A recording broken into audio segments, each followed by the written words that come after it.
పెద్దలు తెలంగాణ రాష్ట్ర ముఖ్యమంత్రి టీఆర్ఎస్ పార్టీ అధ్యక్షులు కేసీఆర్ గారు, గౌరవ పార్లమెంట్ సభ్యులందరికీ గత పార్లమెంట్ సమావేశాల్లోనే పార్టీ తరఫున స్పష్టమైన దిశానిర్దేశం చేసి స్పష్టమైన ఆదేశాలు ఇచ్చి కేంద్ర ప్రభుత్వ రైతు వ్యతిరేక విధానాల మీద ఈ వ్యవసాయ చట్టాలు ఏదైతే కేంద్రం తీసుకొని వచ్చిందో పార్లమెంట్ వేదికగానే మా గౌరవ పార్లమెంటరీ పార్టీ నాయకులు పెద్దలు కేశవరావు గారు, లోక్సభలో మా ఫ్లోర్ లీడర్ నామా నాగేశ్వరరావు గారు ఇద్దరికీ కూడా ఆనాడు చాలా స్పష్టంగా పార్టీ తరఫున మన వాదనను పటిష్టంగా వినిపించండి, దేశ రైతాంగానికి తెలంగాణ ప్రభుత్వం తెలంగాణ రాష్ట్ర సమితి వెన్నుదన్నుగా ఉన్నదనే సందేశాన్ని ఖండితంగా చెప్పడమే కాకుండా ఆ బిల్లుల మీద చర్చ జరిగినప్పుడు, ఆ బిల్లుల మీద ఓటింగ్ జరిగినప్పుడు కూడా చాలా బలంగా మన వాదన వినిపించడం, బిల్లుకు వ్యతిరేకంగా ఓటు వేయడం కూడా జరిగింది. రాజ్యసభలోనైతే కేవలం చాలా అరాచకంగా డివిజన్ కోరిన కేశవరావు గారు స్వయంగా నిలబడి డివిజన్ కోరిన మందబలంతో ఆనాడు చాలా అప్రజాస్వామికంగా ఈ చట్టాలను హరిబరిగా కేంద్ర ప్రభుత్వం ఈ దేశం మీద రుద్దిన విషయం అందరికీ తెలిసిందే. తదనంతరం జరిగిన పరిణామాలు మీరు గమనించినట్టయితే ఈరోజు హస్తినాపురం కేంద్రానికి కేంద్ర పరిపాలనకు కేంద్ర బిందువు భారతదేశానికి ఢిల్లీలో రైతన్నలు ఈ చల్లటి చలిలో, ఎముకలు కొరికే చలిలో రోడ్ల మీద అవస్థలు పడుతున్న దృశ్యాన్ని కూడా ప్రతిరోజు మీడియా కళ్ళకు కట్టినట్టు చూపెడుతున్న విషయం కూడా అందరం కూడా చూస్తా ఉన్నాం. ఈ హృదయ విదారకమైన దృశ్యాలు కేంద్ర ప్రభుత్వ నిర్వాహకం వల్ల ఈరోజు కేంద్ర ప్రభుత్వం తెచ్చిన ఈ నల్ల చట్టాలు, దేశ రైతాంగం వాటి పట్ల వ్యక్తం చేస్తున్న నిరసన, ఇవన్నీ కూడా ఒక రైతుగా, రైతు బిడ్డగా గౌరవ ముఖ్యమంత్రి కేసీఆర్ గారు వారి హృదయాన్ని ద్రవింపజేసినాయి. వారు చాలా స్పష్టమైన ఒక ఆలోచనతోనే పూర్తి అవగాహన చేసుకున్న తర్వాతనే ఈ చట్టాలని నిర్ద్వందంగా మా పార్టీ తరఫున తిరస్కరించడం జరిగిన విషయం మీకు తెలుసు. అయితే రైతులు కేంద్రంలో చేస్తున్న ఆందోళన, ఢిల్లీలో ముఖ్యంగా వారు అక్కడే అడ్డా వేసి కేంద్ర ప్రభుత్వాన్ని మెడలు వంచైనా సరే మేము ఈ చట్టాలు వెనక్కి పోయే విధంగా చేస్తామని చేస్తున్న పోరాట పటిమ ఏదైతే ఉందో, ముందుగా వారికి మా పార్టీ తరఫున సల్యూట్ చేస్తా ఉన్నాం, వారి పోరాట పటిమకు సల్యూట్ చేస్తా ఉన్నాం. ఎందుకంటే ఈ దేశ రైతు అనుకుంటే, ఈ దేశంలో రైతు లేకపోతే మనకి ఎవరికి కూడా అన్నం లేదన్న విషయం కూడా అందరికీ తెలుసు. కాబట్టి ఎన్నో పురోగమనశీల, ప్రగతిశీల విధానాలు రైతుల కోసం తీసుకొచ్చిన ఒక అభ్యుదయ రాష్ట్రంగా, ఒక అభ్యుదయ రైతుగా గౌరవ ముఖ్యమంత్రి గారు దేశంలోని రైతులకు సంఘీభావం ప్రకటించాలనే నిర్ణయం తీసుకున్నారు. వారి పోరాట పటిమకు మా అందరి తరఫున సల్యూట్ చేస్తూ వారికి సంఘీభావంగా ఎల్లుండి ఏదైతే భారత్ బంద్కు వాళ్ళు పిలుపునిచ్చారో, తెలంగాణ రాష్ట్ర సమితి శ్రేణులు రాష్ట్ర వ్యాప్తంగా విస్తృతంగా ఈ కార్యక్రమంలో పాల్పంచుకోవాలని చెప్పి గౌరవ ముఖ్యమంత్రి గారు, మాకు గౌరవ పార్టీ అధ్యక్షులు, మాకు ఇప్పటికే మా పార్టీ శ్రేణులకు ఆదేశం ఇవ్వడం జరిగింది. నేను గౌరవ శాసనసభ్యులకి, పార్టీ ఇన్ఛార్జీలకి, పార్టీ అనుబంధ రైతు విభాగ కార్యవర్గ సభ్యులకి, రైతు సభ్యులందరికీ కూడా నేను విజ్ఞప్తి చేస్తా ఉన్నాను. రాష్ట్ర వ్యాప్తంగా ఉండే రైతు బంధు సమితి సభ్యులకి, రైతు బంధు సమితి నాయకులందరికీ కూడా నేను విజ్ఞప్తి చేస్తా ఉన్నాను. రాష్ట్రంలోని అన్ని పార్టీలతో అతీతంగా రైతులు ఎవరైతే ఉన్నారో, కర్షకులు ఎవరైతే ఉన్నారో వారందరూ కూడా ఈరోజు ఢిల్లీ వేదికగా జరుగుతున్న పోరాటానికి, ఢిల్లీలో జరుగుతున్న రైతు పోరాటానికి, కేంద్రం తెచ్చిన నల్ల చట్టాలకు వ్యతిరేకంగా జరుగుతున్న ఈ పోరాటానికి అండగా నిలబడాలని చెప్పి కూడా పార్టీ తరఫున విజ్ఞప్తి చేస్తా ఉన్నాను. పార్టీ పరంగా మేము ఒక నిర్ణయం తీసుకున్నాం. ఇది సంఘీభావం చెప్పడం, నిరసన చెప్పడం, కేంద్ర ప్రభుత్వానికి తెలంగాణ రైతాంగం పక్షాన కూడా ఒక స్పష్టమైన సందేశం ఇవ్వాలి. కాబట్టి మేము రాష్ట్రంలోని ప్రతి వ్యాపారవేత్త, వాణిజ్యవేత్తకు కూడా విజ్ఞప్తి చేస్తా ఉన్నాం. మీరు ఎల్లుండి 8వ తారీఖు నాడు మంగళవారం సర్వసాధారణంగా మీరు ఉదయం 10 గంటలకు మీ షాపులు తెరుస్తారు. మా విజ్ఞప్తి ఒకటే, ఇది సంఘీభావంగా రైతాంగం కోసం చేస్తున్న కార్యక్రమం కాబట్టి ఒక 2 గంటలు ఆలస్యంగా 12 గంటలకు మీరు మీ వ్యాపారాలు ప్రారంభించుకోండి. దయచేసి 2 గంటల పాటు మీరు సంఘీభావంగా రైతులకి మీరు బంద్ పెట్టండి అని చెప్పి మేము విజ్ఞప్తి చేస్తా ఉన్నాం, వినమ్రంగా విజ్ఞప్తి చేస్తా ఉన్నాం. పార్టీ శ్రేణులకు కూడా విజ్ఞప్తి చేస్తా ఉన్నాం. ఎక్కడికక్కడ మీరు మీ నియోజకవర్గాల్లో, మీ పట్టణాల్లో, మీ గ్రామాల్లో అక్కడ ఉండే వాణిజ్య సంస్థలకు సంబంధించిన పెద్దలను కలవండి. ఈ రోజు రేపు వారికి విజ్ఞప్తి చేయండి. దేశంలో రైతన్న ఏ రకంగా ఇబ్బంది పడతా ఉన్నాడు, కేంద్రం తెచ్చిన చట్టాల వల్ల ఏ రకమైన అన్యాయం జరగబోతా ఉంది, కార్పొరేట్ శక్తుల గుప్పిట్లో వ్యవసాయం ఏ రకంగా బందీ కాబోతా ఉంది, ఈ నల్ల చట్టాల వల్ల ఏ రకంగా కనీస మద్దతు ధర రాకుండా కేంద్ర ప్రభుత్వం ఒక పన్నాగం పన్నింది, కార్పొరేట్లకు వ్యవసాయాన్ని దారాదత్తం చేసే కుట్ర చేస్తుంది. వీటన్నింటినీ కూడా ఖచ్చితంగా ఎండగట్టాల్సిన బాధ్యత మన మీద ఉంది. కాబట్టి మనందరం కూడా ఎక్కడి వారం అక్కడ వాణిజ్య వ్యాపార సంస్థలను కలుద్దాం, వారందరికీ విజ్ఞప్తి చేద్దాం. వారితో పాటు మేము ట్రాన్స్పోర్టర్స్ కూడా విజ్ఞప్తి చేస్తా ఉన్నాం. దయచేసి గూడ్స్ ఇంకా ఇతరత్ర రవాణా చేసే ట్రాన్స్పోర్టర్స్ ఎవరైతే ఉంటారో మిత్రులందరికీ విజ్ఞప్తి, దయచేసి భారత్ బంద్ కు మద్దతుగా మీరు కూడా మీ కార్యకలాపాలని 8వ తారీఖు నాడు విరమించుకోండి. మీరు మధ్యాహ్నం తర్వాత మీరు కొనసాగించుకున్నా మాకు అభ్యంతరం లేదు, కానీ రైతులకు సంఘీభావంగా మీరు కూడా ముందుకు రావాలని మద్దతు చెప్పాలని వారికి కూడా విజ్ఞప్తి చేస్తా ఉన్నాం. దాంతోపాటు మా పార్టీ తరఫున మా మంత్రులు, శాసనసభ్యులు, శాసన మండలి సభ్యులు, పార్లమెంట్ సభ్యులు ఇంక్లూడింగ్ కేశవరావు గారు, నాతో సహా నిరంజన్ రెడ్డి గారితో, సబిత గారు, ఇంకా గౌరవనీయులు మహమూద్ అలీ గారితో సహా అందరం కూడా ఎక్కడి వారం అక్కడ జాతీయ రహదారుల మీద, రాష్ట్రంలో ఉన్న అన్ని జాతీయ రహదారుల మీద కూడా మోహరించి రాస్తారోకో ధర్నా చేసి మేము కూడా రైతులకు సంఘీభావాన్ని ప్రకటించాలని నిర్ణయం తీసుకున్నాం. 8వ తారీఖు నాడు భారత్ బంద్ కు మద్దతుగా రైతులకు అండగా ఉండడానికి. కాబట్టి రాష్ట్ర వ్యాప్తంగా ఉండే టీఆర్ఎస్ పార్టీ శ్రేణులకి, సామాన్య కార్యకర్త నుంచి మొదలు పెడితే గ్రామ శాఖల అధ్యక్షులు, మండల శాఖల అధ్యక్షులు, పట్టణ శాఖల అధ్యక్షులు, అదే రకంగా రాష్ట్ర కార్యవర్గ సభ్యులు, ఇంకా అన్ని అనుబంధ సంఘాల అధ్యక్షులు, అనుబంధ సంఘాల నాయకులు అందరూ కూడా ఈ కార్యక్రమంలో పాల్గొనాలని విజ్ఞప్తి. గౌరవ శాసనసభ్యులు, శాసన మండలి సభ్యులు, పార్లమెంట్ సభ్యులు, మంత్రులతో సహా అందరూ కూడా ఈ కార్యక్రమంలో పాల్గొనాలి. సో 2 రకాల ప్రోగ్రాం ఉంటుంది.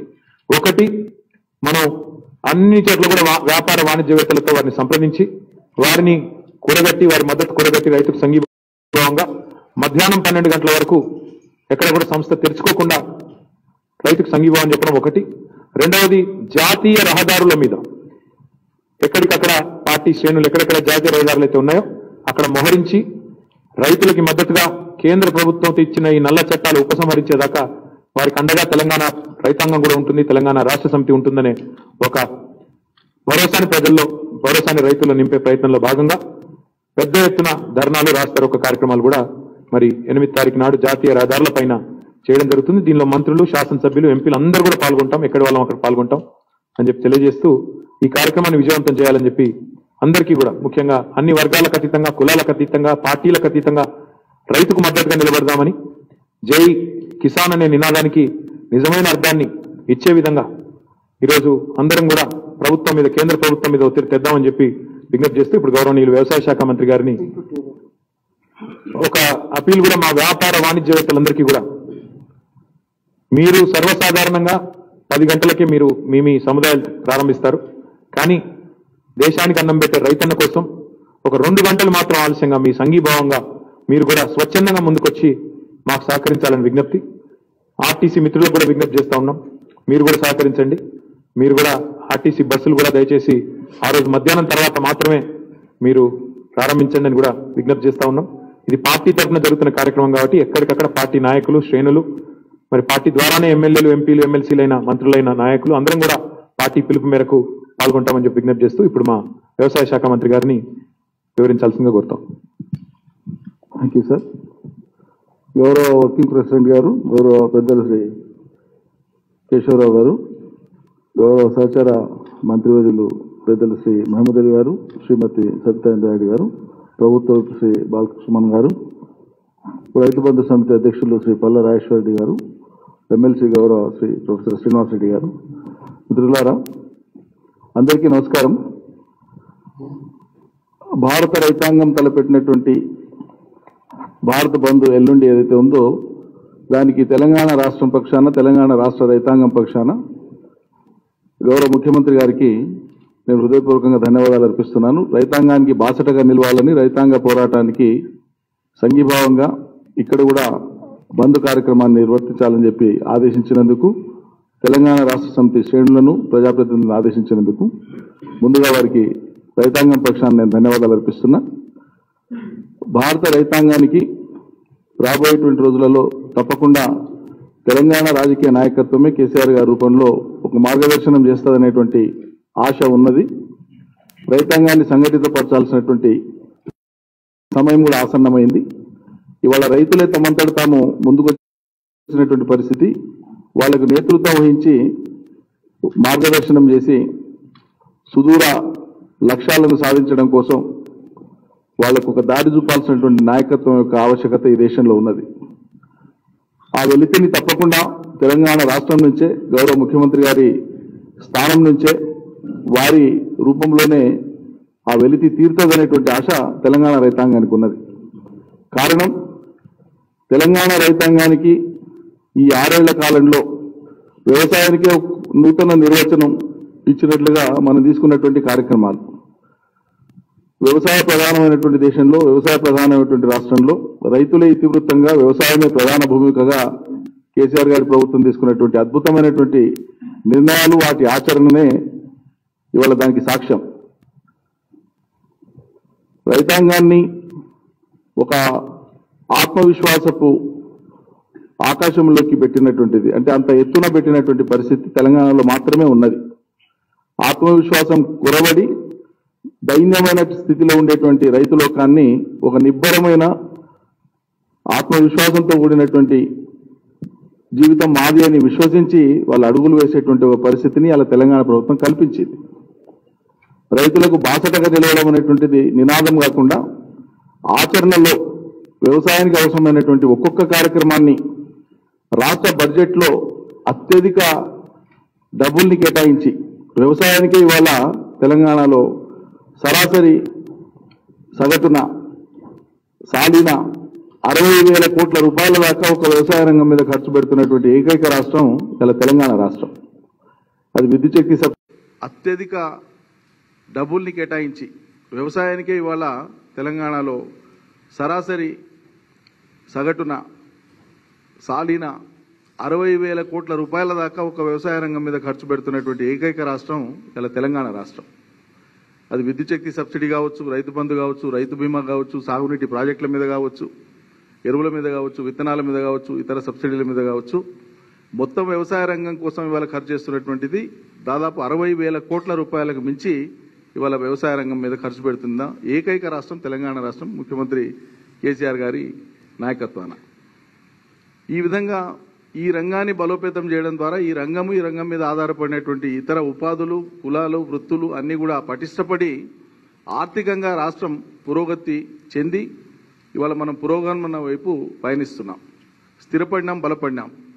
దీనికి వెన్నుదనగా హైదరాబాద్ రాష్ట్ర రాజధాని, హైదరాబాద్ నగరం ఉండడం, ఒక ఆర్థిక శక్తిగా తెలంగాణ రైతాంగానికి బాసటగా హైదరాబాద్ నగరం ఉన్నది, దాని ఆర్థిక పరిపుష్టి ఉన్నది.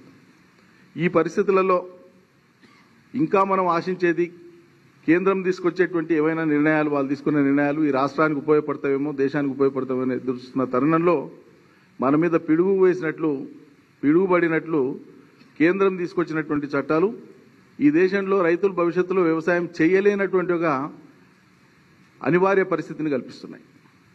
ఇటీవల తీసుకొచ్చినటువంటి చట్టాలు కేంద్ర ప్రభుత్వానికి అసలు రైతు మనస్తత్వం కానీ, రైతు ధ్యాస కానీ లేదు. దీనికి కేవలం వ్యాపార కోణం మాత్రమే ఉన్నది, వ్యాపార భావన మాత్రమే ఉన్నది ప్రభుత్వానికి.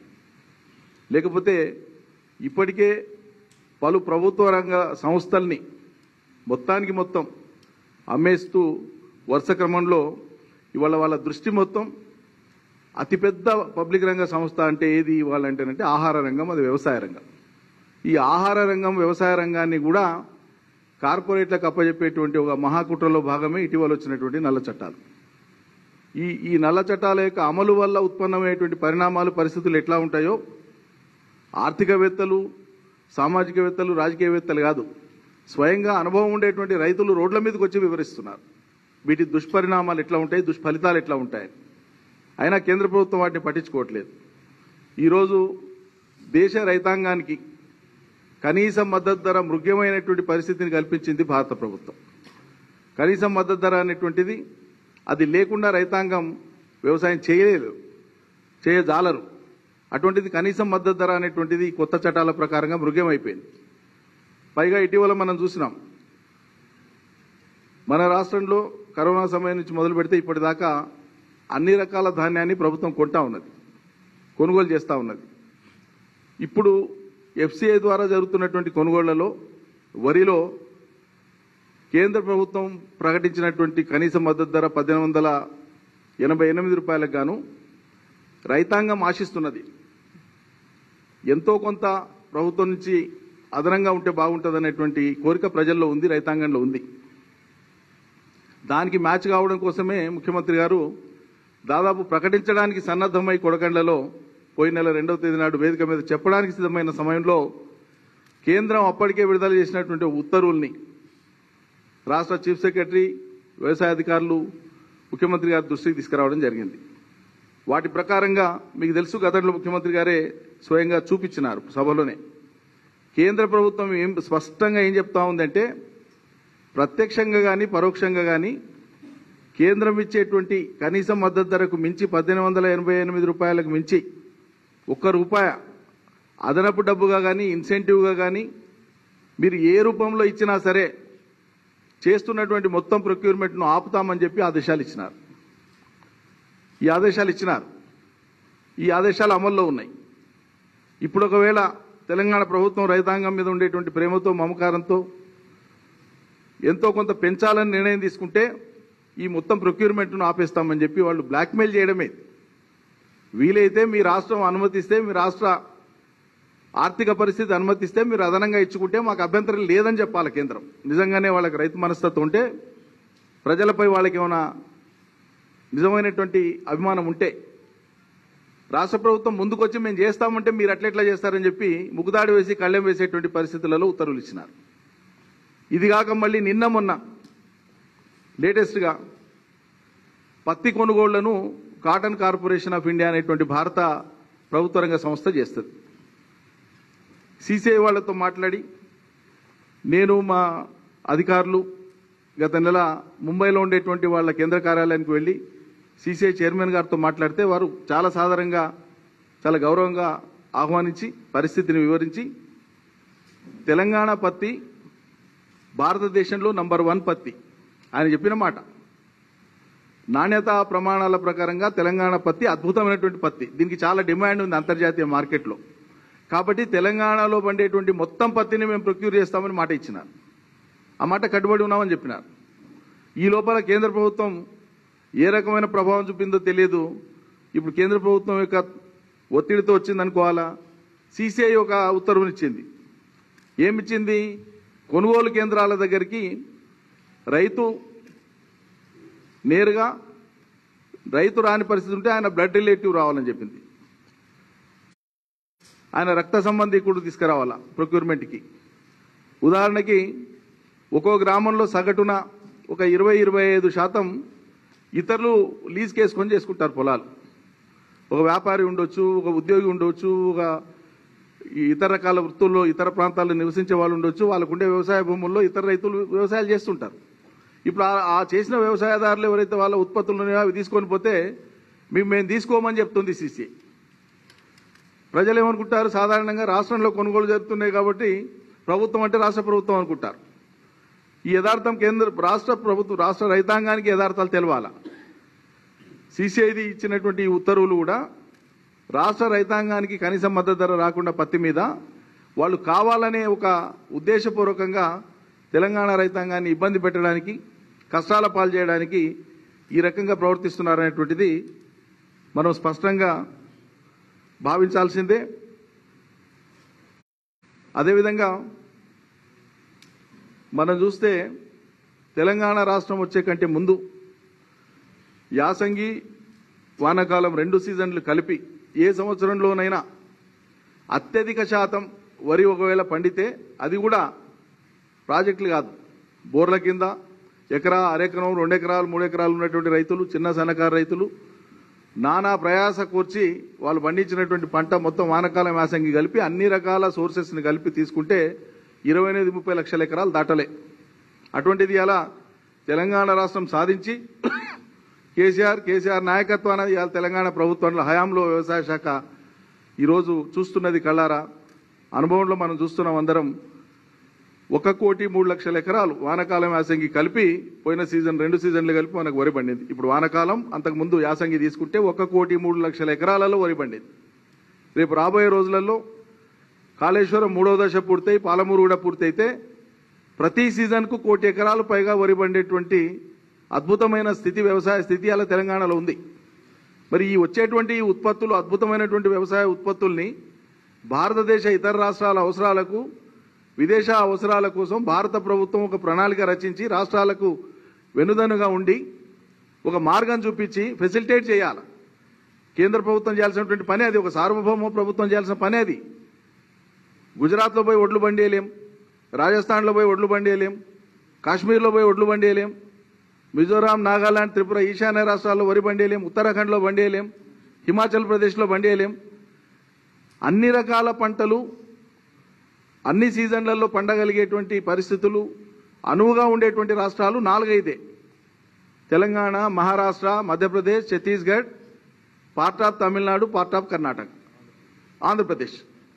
మరి ఈ రాష్ట్రాల్లో ఉండేటువంటి వ్యవసాయమే ఈ దేశానికి ఆధారం అయినప్పుడు ఈ వ్యవసాయాన్ని బలోపేతం చేయాల్సినటువంటి కేంద్ర ప్రభుత్వం ఈ వ్యవసాయం మీద, వ్యవసాయదారుడి మీద ఈ రకంగా గొడ్డలి మోపడం అనేటువంటిది ఈ భారత ప్రభుత్వానికి వ్యవసాయం ప్రాధాన్యం కాదు అని మనకు అర్థమైపోతా ఉంది. వ్యాపారుల ప్రయోజనాలు, అది కూడా కుబేర వ్యాపారులైనటువంటి పెద్ద పెద్ద కార్పొరేట్లకు మాత్రమే ఈ ప్రభుత్వం అండగా ఉండదలుచుకుందనేది మనకు స్పష్టమవుతున్నది. కాబట్టే ఈ విషయం అర్థమైంది. కాబట్టే ఇవాళ జనసామాన్యం కూడా ప్రత్యక్షంగా తక్షణం ప్రభావితమైనటువంటి రాష్ట్రాలైనటువంటి పంజాబ్, హర్యానా లాంటి రాష్ట్రాలు వీధుల్లోకి వచ్చి, రోడ్ల మీదకి వచ్చి, సాక్షాత్తు దేశ రాజధానిలోకి వచ్చి లక్షల మంది వచ్చి వాళ్ళ ఆందోళన కార్యక్రమాలకు శ్రీకారం చుట్టినారు.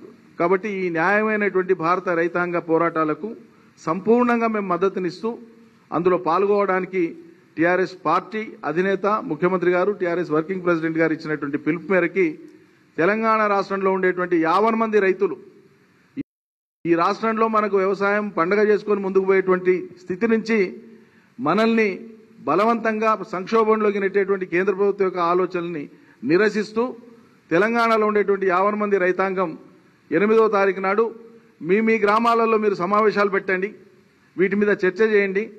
ఈ బంద్లో మీరు అంతర్భాగం అనుకొని భావించి కేంద్రం తెచ్చినటువంటి చట్టాలు, కేంద్రం యొక్క ఉద్దేశం, వ్యవసాయ వ్యతిరేక విధానాలు ఎట్లున్నాయో, ఇందులో ఉన్న సంక్లిష్టతలు ఏందో అర్థం చేసుకొని మొత్తం దేశ రైతాంగానికి, తెలంగాణ రైతాంగాన్ని దారి చూపించేటువంటి ఒక బృహత్ కార్యం భవిష్యత్తులో జరగబోయేటువంటి దానికి మీరందరూ కూడా భాగస్వాములుగా ఉండాలని చెప్పి విజ్ఞప్తి చేస్తున్నాం. జై తెలంగాణ.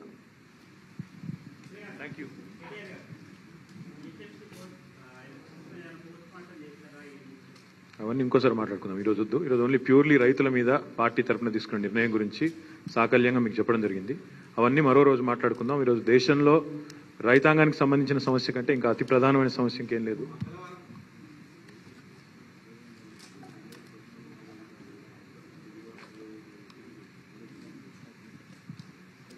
నా మాట ఏమంటే ఇవన్నీ కూడా వివరంగా ఇంకా చాలా సమయం ఉంది, చాలా రోజులు ఉన్నాయి మాట్లాడుకోవడానికి, తొందర ఏం లేదు. ప్యూర్లీ ఎల్లుండి జరిగే ఈ రైతాంగం సమస్య మిమ్మల్ని కూడా మీతో కూడా నా విజ్ఞప్తి ఏమంటే దేశ రాజధానిలో రైతులు అంత పెద్ద ఎత్తున మోహరించి ఆందోళన చేస్తున్నప్పుడు వారికి సంఘీభావంగా ఉండాలని మీడియాను కూడా కోరుతా ఉన్నా. Thank you.